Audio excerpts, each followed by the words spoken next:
Greetings to everyone watching this video. I am very, very happy to be a part of this great conference, and I am very grateful for this opportunity.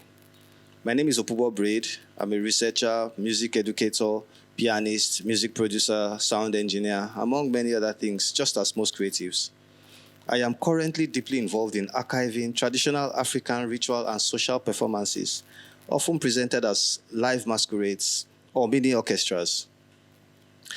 I have recorded the Ekpe masquerade, Nnabo masquerade, traditional groups from Ugep, Oron, Calabar, and co-produced a number of mini documentaries, including The Return of the Drum, bordering around investigating our traditional music heritage and its export during the slave trade era.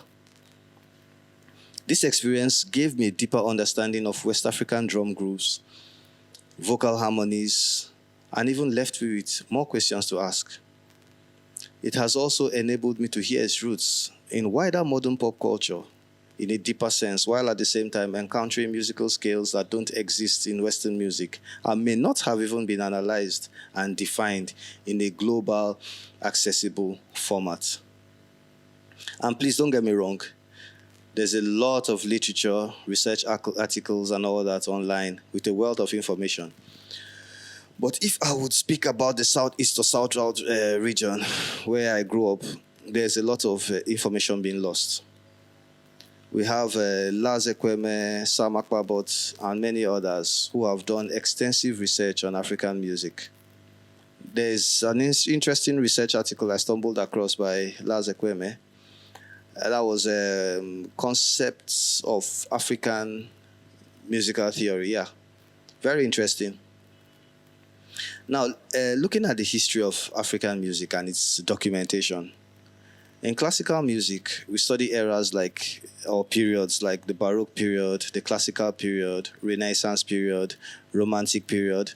You also have in jazz where we talk about the bebop era, the swing era, fusion, etc. And I often ask myself, what was happening to African music during this period? All these eras have effects on each other because they took place pretty much at the same time, I guess. And let's not forget that it is widely said that jazz music came from Africa. So before we can even talk about jazz eras, African music in its purest form must have had its own distinct formative eras, totally undocumented.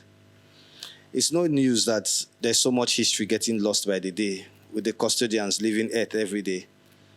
African history was passed on all orally, and deeper tribes are fast fading. Let's look at some concepts here. Let's define some terms here quickly. What is a tuning system? A tuning system is a system used to define which notes or pitches to use when playing music. It's the choice of number and spacing of frequency values used. We have various tuning systems that have been documented over the years. The Gamelan tuning system, Pythagorean tuning system, etc. The principle of organizing musical compositions around a central note called the tonic is called tonality. And we have different tonalities. You have the Arabic Makam, you have the Indian Raka system. There are a lot of them. If you look at the screen, what I'm showing you now, that's from my software. There's a lot of tuning systems that have been documented and embedded in the software as presets. So you can select what tuning system you want to use to play, but it's not just as easy as just selecting a tuning system and playing. You must understand what's going on, what's in the belly of this tuning system, what's the language. If you can't speak the language, then you won't be able to use the tuning system. It's like having alphabets without understanding English. You just see the alphabets, but how do you make sense of those alphabets? That's what we're trying to figure out. Now, Western music regulates most of the music we listen to around us, and our ears have been tuned to that. Let's look at sound waves. How does sound travel? Sound travels as waves. These waves have properties of which one of them is frequency. The frequency of a wave is the number of times per second that wave cycles. What's a cycle? Let's look at the cycle like the wave is moving up and down. So how many times does it go up and down in a second? That's what you call frequency, and it's measured in hertz or cycles per second. Like a car engine, the higher you rev the car engine, the faster the rotations, the higher the pitch. So the higher the frequency of a wave, the higher the pitch. I believe we are all familiar with the diatonic scale. That's do, re, mi, fa, sol, la, ti, do. I beg, no vex for my voice. Do, re, mi, fa, sol, la, ti, do. Do, do, do, do. So the lower do is half the frequency of the higher one. The higher one is double the frequency of the lower one. So that's called an octave. And if you keep climbing up, you get to the next octave and the next octave, which keeps being a multiple of the previous octave. That's by times 2. Now, the Western scale is derived by dividing that interval of an octave, into 12 equal parts. African music is very microtonal, and there's so much information that is undocumented. Within that space of the octave, there's an infinite number of frequencies that can be selected to derive your melody.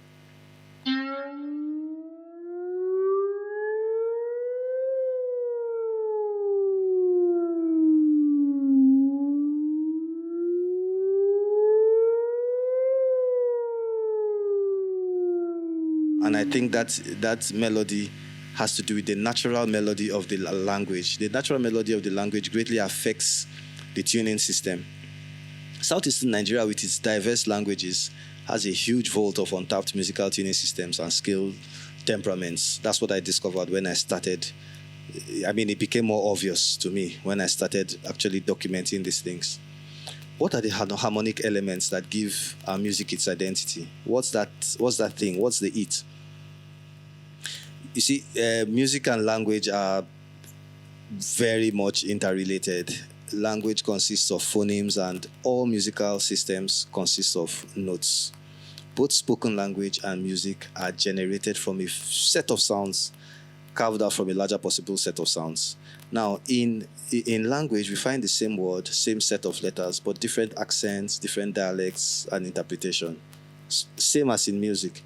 We find the same notes with different intonation, different interpretations. So we can see that there's a relationship between music and language. Now, looking around us and the number of languages being spoken around us, the different kinds of melodies that would probably be derived from all these languages, we can see that there are so many musical shapes, dialects, and colors to be discovered.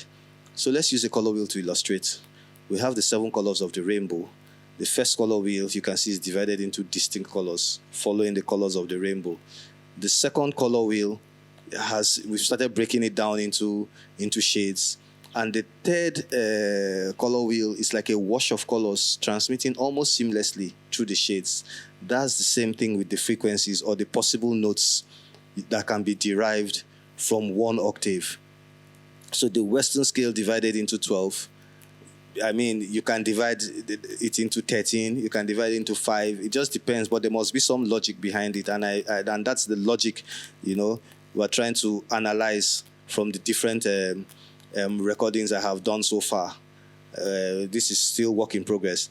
Now, the traditional, or should I say indigenous tonalities, tuning systems, scale temperaments, or whatever, we want to target, are what we need to dig into. And this is what sparks my interest in the archival process and analysis, on digital format.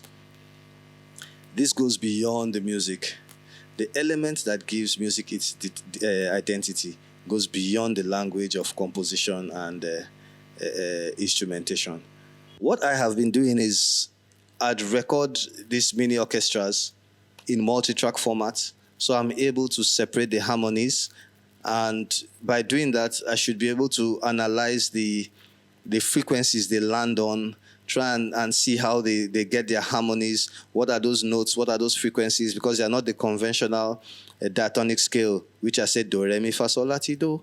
They are picking pitches from awkward angles, which would show that it's almost as if they are speaking the language with some melody on it.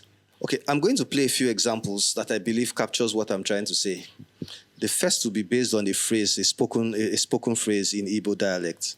and I've attempted to mimic it with my musical instruments. I looked for the frequency and melody of the language and attempted to play it out, you know. And the second one is Ekpe. The third one is from a traditional group in Calabar, and the last one, which I would use to show how the analysis goes, is from Oron. I'm going to play the Oron version, with the full harmony, and then I'm going to separate the harmonies and play them one after the other, and then I'll play the full thing again. The musicians in the house, you open your ears and listen to what's going on, and then you'll be able to see where we're trying to take this. Onye agha na nwanne ya.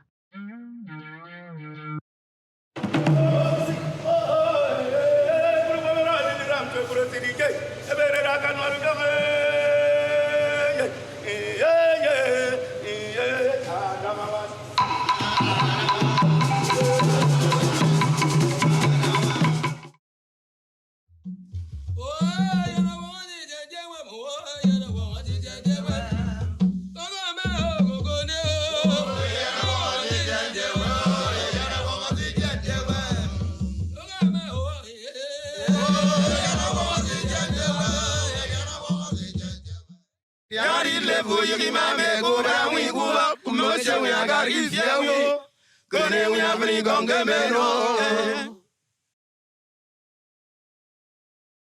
Diari levo yigi mame go brawi go ba kumung sing agar gi fiang yo kone avni gonge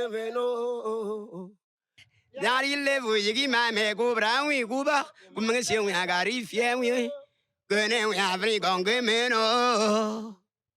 Diari levo yigi mame go brawi go ba kumung sing agar gi fiang yo kone avni gonge veno.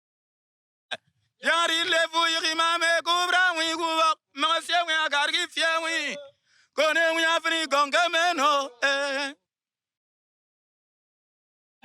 Yari levu yiri mame kubra wi kuba mangase wi agargi fiewi kone wi afri gonga meno Yari levu yiri mame kubra wi kuba mangase wi agargi fiewi kone wi afri gonga meno. You know, so there's so much being lost, and there's so much that needs to be preserved. Language, music, and not just in form of articles and all that, in form of documentation, actually recording, these things deliberately, for storage, for analysis, for teaching. So thank you.